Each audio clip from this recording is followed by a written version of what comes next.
Best diet for pregnant women. आज के time पे बहुत सारे ऐसे वुमेन्स हैं प्रेगनेंसी में, उनको ये कंफ्यूजन रहती कि हमें क्या खाना चाहिए क्या नहीं खाना चाहिए। और आज का वीडियो हमारा पर्टिकुलर उन वुमेन्स के लिए है जिन्होंने प्रेगनेंसी कंसीव कर ली है और फुल 9 मंथ्स में उनकी डाइट कैसी होनी चाहिए, उनको क्या खाना चाहिए और क्या नहीं खाना चाहिए, इस चीज के बारे में आज हम बात करेंगे। सबसे पहले जो प्रेगनेंसी जिन्होंने प्लान कर ली वुमेन्स में, उनके लिए सबसे पहले एक मिथ ये रहता है कि हमें प्रेगनेंसी के टाइम पे हमारा वेट कितना गेन होना चाहिए। ऑलमोस्ट हमारी 3 स्टेजेस रहती है कि नॉर्मल पैटर्न में कितना रहना चाहिए, अंडर वेट वालों का वेट कितना रहना चाहिए या ओवर वेट वालों का वेट कितना बढ़ना चाहिए 9 मंथ्स में। सबसे पहले बात करते हैं कि जिनका नॉर्मल वेट है बॉडी का, फुल मंथ 9 मंथ्स में 10 से 12 किलो तक उनका वेट बढ़ना चाहिए। इससे ज्यादा ना बढ़े तो बेटर रहेगा। अंडर वेट के जो लोग हैं, जिनका जो अंडर वेट की जो वुमेन्स है, उनका जो वेट है वो आइडियली अप्रोक्सीमेट 13 से 14 केजी तक बढ़ना चाहिए, इससे ज्यादा नहीं बढ़ना चाहिए।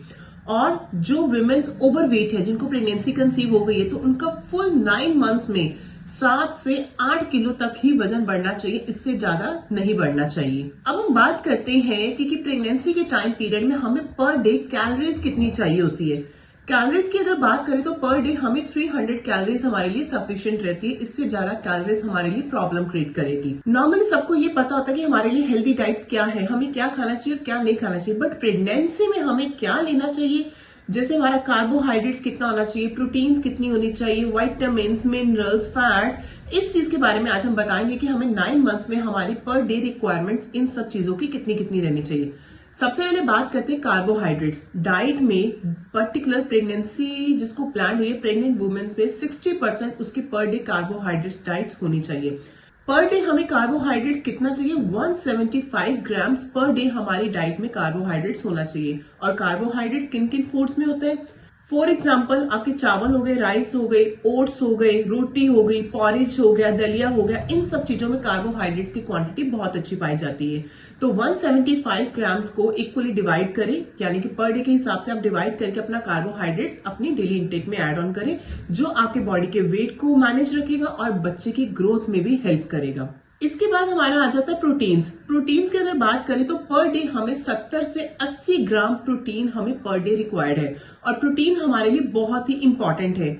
वेजिटेरियन और नॉन वेजिटेरियन डाइट भी मैटर करती है। अगर जो वेजिटेरियन है तो वेजिटेरियन में बहुत सारी ऑप्शंस आती है, जैसे दालें हो गई, पल्स हो गई, न्यूट्री वेजिटेबल्स हो गई या पनीर हो गया। इन चीजों में काफी अच्छी क्वांटिटी में प्रोटीन पाया जाता है। जो नॉन वेजिटेरियन है उनके लिए एग सबसे अच्छी बेस्ट ऑप्शन है और ये काफी अच्छी क्वांटिटी में इसमें प्रोटीन भी पाया जाता है। तीसरा आता है फैट्स। फैट्स में हमें सैचुरेटेड फैट्स लेनी चाहिए और सैचुरेटेड फैट्स में एग्जांपल तौर पे घी हो गया। और बहुत सारे ऐसे पर्संस हैं, घी को लेने में बहुत सारा झिझकते हैं कि हमें घी खाना चाहिए कि नहीं खाना चाहिए, घी खाएंगे तो हमें बॉडी में कोलेस्ट्रॉल ना बढ़ जाए या कोई और प्रॉब्लम ना हो जाए। ऐसा कुछ नहीं है, बॉडी के लिए हमारे लिए घी बहुत ही रिक्वायर्ड है। और आयुर्वेदा के पर्सपेक्टिवली घी अगर लेना है तो गाय का घी आप अपना यूज करें, इसको लेने से कोई प्रॉब्लम नहीं रहती। हाँ, बट आपकी पचाने की शक्ति अच्छी होनी चाहिए, जिससे कि आप अपना घी को इजीली डाइजेस्ट कर सके। और उसके लिए आप अपना मेटाबॉलिक सिस्टम, आप अपना डाइजेशन अच्छा रखें। और ड्यूरिंग प्रेगनेंसी टाइम पे आपकी जो मील्स होनी चाहिए वो फ्रीक्वेंट और स्मॉल होनी चाहिए, जो कि घी को पचाने में हेल्प करे, आपका बॉडी ओवर एसिड प्रोड्यूस ना करे। इसके बाद आता है आयरन, कैल्शियम, फॉलिक एसिड। ये तो ड्यूरिंग प्रेगनेंसी में हम हर एक पेशेंट्स को सप्लीमेंट्स के वे में देते हैं, बट नेचुरल वे में सप्लीमेंट्स किन चीजों में रिच सोर्सेज अवेलेबल रहते हैं, iron, calcium, folic acid. Iron की अगर बात करें तो आयरन रिच ज्यादा होता है ग्रीन लीफी वेजिटेबल में, ब्रोकली में, स्पाइनच में, गुड़ में और आपके काले चने हो गए। इन सब चीजों की क्वांटिटी आप अच्छी रखें अपनी डाइट में, जिससे कि आयरन सोर्स आपकी बॉडी में कभी भी कम ना हो सके। और प्रेगनेंसी में आयरन की कॉम्प्लिकेशंस अगर एक बार हो जाए तो बॉडी में बहुत सारी दिक्कत आती है। तो बेटर यही है कि आप इन सब चीजों के सप्लीमेंट्स की क्वांटिटी अच्छी रखें। और इसके बाद आता है कैल्शियम। कैल्शियम ज्यादातर डेयरी प्रोडक्ट्स में पाया जाता है। अब डेयरी प्रोडक्ट्स आप कंज्यूम कर सकते हैं, उन सब चीजों में कैल्शियम काफी अच्छी क्वांटिटी में रहता है। और आलमंड्स हो गए, नट्स हो गए, इसमें भी कैल्शियम की क्वांटिटी बहुत अच्छी पाई जाती है। इसके बाद आता है फॉलिक एसिड। फॉलिक एसिड बहुत ही इंपॉर्टेंट सप्लीमेंट है। इसका जो नेचुरल सोर्स रहता है वो रहता है स्पाइनच में, लैट्यूस में और सैलेड में। इन सब चीजों में फॉलिक एसिड की क्वांटिटी काफी अच्छी रहती है।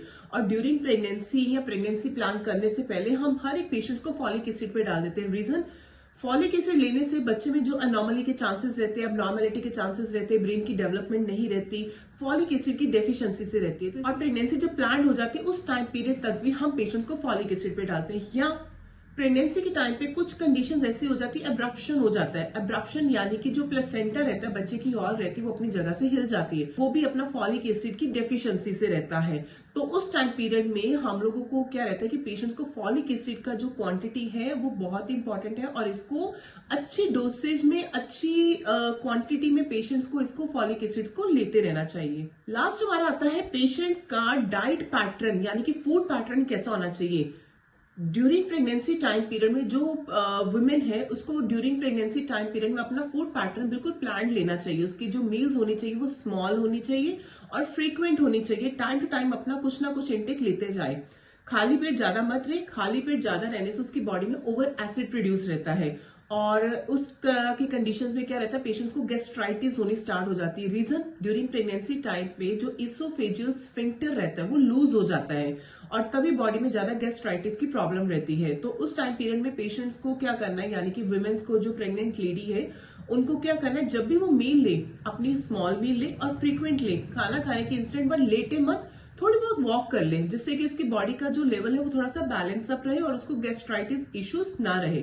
और खाली पेट बिल्कुल नहीं रहना। खाली पेट भी ज्यादा रहने से बॉडी में हाइड्रोक्लोरिक एसिड प्रोड्यूस होता है, जो बॉडी में काफी तरह की कॉम्प्लिकेशंस करता है। और हो सके तो अपने ड्यूरिंग प्रेगनेंसी टाइम में मील्स को बिल्कुल स्किप ना करें। मॉर्निंग ब्रेकफास्ट, लंच और डिनर टाइम टू टाइम करें, और डिनर हो सके तो अर्ली करें। और लेट नाइट खाना बिल्कुल मत खाएं। बेड टाइम पे अगर आपने जाना है, रात का टाइम सोना है, तो इंस्टेंट कुछ भी हैवी फूड मत ले, लाइट फूड ले, और ये उसके लिए काफी इफेक्टिव रहेगा। ये था आज का हमारा वीडियो, ड्यूरिंग प्रेगनेंसी टाइम पे प्रेग्नेंट वुमेन की डाइट कैसी होनी चाहिए, उसके प्रॉपर सप्लीमेंट्स कौन से होने चाहिए, डाइट में कितना कार्बोहाइड्रेट, फैट्स होना चाहिए, जो हमने आज की वीडियो में बताया। अगर इसके अलावा अगर आपकी कोई और क्वेरीज है, कोई क्वेश्चंस है, तो आप हमें DM भी कर सकते हैं फर्दर डाइट को रिलेटेड। तो अगली वीडियो में हम आपको जल्दी मिलेंगे।